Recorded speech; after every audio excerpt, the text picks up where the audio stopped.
Hello everyone, my name is Noor Jahan और आज मैं एक फिर नया टॉपिक लेकर के आप सबके सामने में आई हूँ। आज का मेरा टॉपिक है अनडिवाइडेड लैंड।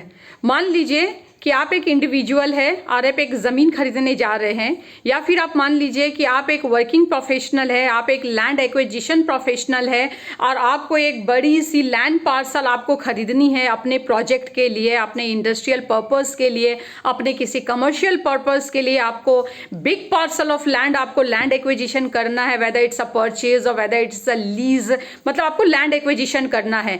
और उस पार्सल ऑफ लैंड में एक पार्सल ऑफ लैंड ऐसी है जो अनडिवाइडेड लैंड है, वहां पे कोई भी लैंड डिमार्केशन नहीं किया हुआ है। It is a red flag for you. आपको इमीडिएटली देख लेना है कि हमें इस जमीन को लैंड एक्विजिशन करने से पहले I have to make sure कि ये जो अनडिवाइडेड लैंड है इसका प्रॉपर लैंड डिमार्केशन हो जानी चाहिए। अगर वो अनडिवाइडेड लैंड है और उसका प्रॉपर लैंड डिमार्केशन नहीं हुई है तो आप अपना लैंड एक्विजिशन प्रोसेस बिल्कुल भी नहीं कीजिएगा। लेकिन अगेन यहाँ भी एक चैलेंज है। आपको मान लीजिए कि 100 एकड़ और 100 एकड़ ऑफ लैंड पार्सल आपको अपना इंडस्ट्रियल पर्पस के लिए एक्वायर करना है और ऑलरेडी आपकी बाकी 70-80% आपका लैंड एक्विजिशन हो चुकी है और बीच में एक पार्सल ऑफ लैंड ऐसा आ रहा है जहाँ पे वो अनडिवाइडेड लैंड है, जहाँ पे कोई लैंड डिमार्केशन हुई नहीं है। तो इसका क्या सॉल्यूशन है? इसका भी सॉल्यूशन है जो आज इस वीडियो पे मैं आप सबके साथ में डिस्कस करूंगी। अगर आपको अपना कोई पर्सनल ज़मीन भी लेना है अपना पर्सनल पर्पस के लिए या फिर किसी इंडस्ट्रियल पर्पस के लिए, तो सबके लिए वीडियो बहुत ज़रूरी है। आप सब इस वीडियो को देखिए और मेरी वीडियो अगर आप लोग को अच्छी लगे तो आगे भी इसको आप लोग शेयर कीजिएगा। आगे मैं बताती हूँ। अनडिवाइडेड लैंड है, मान लीजिए एक्चुअली हमारे भारत जैसे देश में क्या होती है कि हम लोग ज़्यादातर गांव में अगर आप देखिएगा तो एग्रीकल्चर लैंड होती है, लोग ज्वाइंट फैमिली के साथ रहते हैं, 5 भाई, ढेर सारे भाइयाँ सब एक ही घर में एक ही साथ रहते हैं। तो वो कभी भी क्या होता है ना कि अपनी ज़मीन को मतलब कि बाउंड्री वाल या फिर डिमार्केशन या फिर बताओ तो मतलब कि बंटवारा वो लोग करते नहीं है। बस ये मान के चलते हैं कि हम 5 भाई है, ये ज़मीन मेरे बाप दादाओं की है तो बस ये ज़मीन हमारी है। तो वो कभी भी लाइक फॉर्मल लैंड डिमार्केशन या बंटवारा वो लोग नहीं कराते हैं। तो जिसकी वजह से जब कोई हम बड़ा पार्सल ऑफ लैंड जब हम एक्विजिशन करने जाते हैं तो हमें ये सारी दिक्कतें आ जाती है। मान लीजिए कि एक अनडिवाइडेड लैंड है, आपको 100 एकड़ ऑफ लैंड चाहिए अपना सोलर प्रोजेक्ट या इंडस्ट्रियल प्रोजेक्ट या किसी भी प्रोजेक्ट के लिए आपको 100 एकड़ ऑफ लैंड चाहिए। आपने 70-80% आपका लैंड एक्विजिशन हो गया है। बीच में एक पार्सल ऑफ लैंड ऐसी आ रही है जहां पे वो अनडिवाइडेड लैंड है, वो 5 भाइयों का एक जमीन आ रहा है, 10 एकड़ की जमीन है और वो 5 भाइयों का जमीन है। एक भाई बोल रहा है कि हम बेचने के लिए रेडी है, बाकी के 4 भाई उसको ऑब्जेक्शन कर रहा है कि नहीं, हम इस जमीन को नहीं बेचेंगे। तो इस सिचुएशन में आप क्या कीजिएगा? आप बोलिएगा कि नहीं छोड़ो, 4 भाई का छोड़ दो, वो तो ऑब्जेक्शन कर रहा है, एक भाई से चलो पेपर पे साइन करा लेते हैं और हम आगे प्रोसीड कर जाएंगे। ये गलती कभी भी मत कीजिएगा, कभी जिंदगी में ये गलती मत कीजिएगा कि 4 भाई को छोड़ो, एक भाई से सिग्नेचर लेकर के एग्रीमेंट और हम आगे प्रोसीड कर दे रहे हैं। अगर आपने ये गलती किया, मेक श्योर आपका उस प्रोजेक्ट पे स्टे लग जाएगा, क्योंकि अगर वो 4 भाई कोर्ट में जाकर के केस कर दिया आपके खिलाफ तो आपका उस प्रोजेक्ट में स्टे लग जाएगा।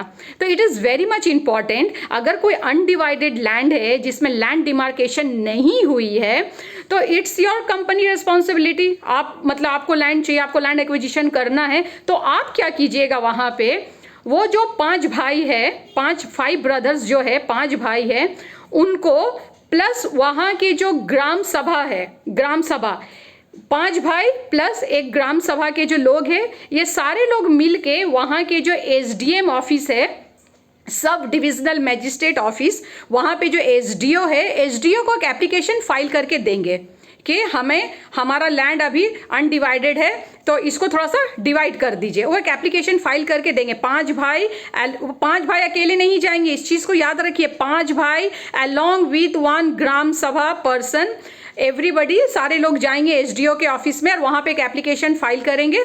तो एसडीओ क्या करेगा, वहाँ पे एसडीओ आपको एक प्रीलिमिनरी डिग्री आपको दे देगा। लेकिन प्रॉब्लम तो यहाँ भी रिजॉल्व नहीं हुई। क्योंकि 4 भाई ने ऑब्जेक्शन किया। एक भाई कह रहा है कि हम ज़मीन बेचने के लिए रेडी है। अभी भी मेरा प्रॉब्लम रिजॉल्व नहीं हुई है। क्यों रिजॉल्व नहीं हुआ है? क्योंकि एसडीओ ने जो प्रीलिमिनरी डिग्री जो दिया है उसमें ये लिखा हुआ है कि 10 एकड़ की ज़मीन है, पांचों भाइयों को 2-2 एकड़ की ज़मीन मिल जाएगी।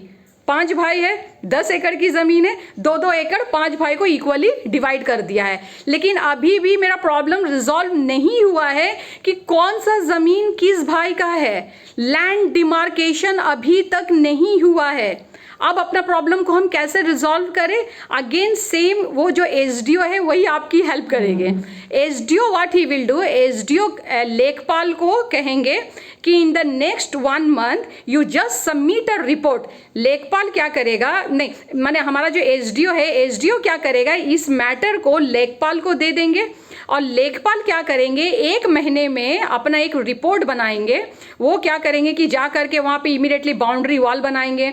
5 भाई है तो 5 भाई का प्रॉपरली इक्वली डिवाइड करेंगे, बाउंड्री वॉल बनाएंगे, प्रॉपर नक्शा बनाएंगे। और जो नक्शा जो बनेगा ना वो भी रंगीनी नक्शा बनेगा कि ये pink colour, blue colour, red colour, yellow colour, रंगीनी नक्शा बनाएगा सो डेट कि क्लियरली आइडेंटिफाई हो सके कि कौन सा पार्सल ऑफ लैंड किस भाई को बिलोंग करता है।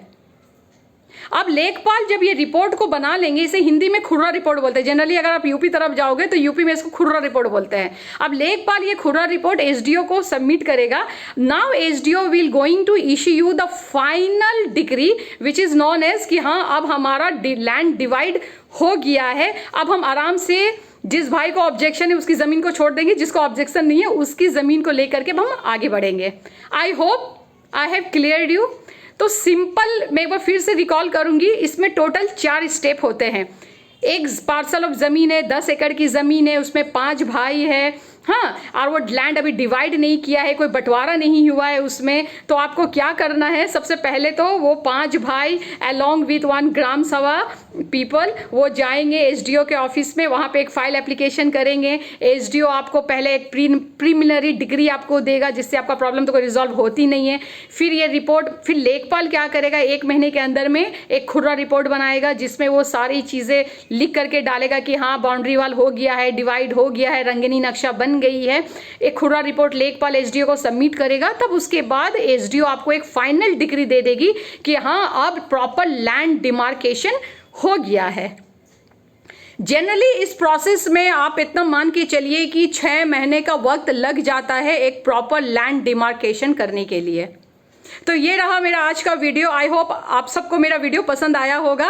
एंड प्लीज़ आप बहुत मतलब सावधान रहिए, सतर्क रहिए जब भी आप लैंड खरीदने जा रहे हैं। अगर इस टाइप का कोई इशू आता है कि 5 भाई का ज़मीन है तो कैसे हम उसको अनडिवाइडेड लैंड को प्रॉपर लैंड डिमार्केशन हमें करना है और कैसे हमें आगे बढ़ना है। And it is also very much important that you should have a very good liaisoning with a local government authority. अगर आपकी अच्छी लाइजनिंग है तो आप मतलब कि बहुत जल्दी अपने काम को आप कर भी सकते हो। तो again my one more advice to all the professionals as well as to all the individual that whenever you are going for any land acquisition purpose, please be very careful and what to say more now. Okay, bye, thank you, जय हिंद। अगर मेरा video पसंद आए तो please इसे आगे forward कीजिएगा आगे लोगों को, और मैं बहुत जल्द एक नया वीडियो लेकर के आप सबके सामने आऊँगी।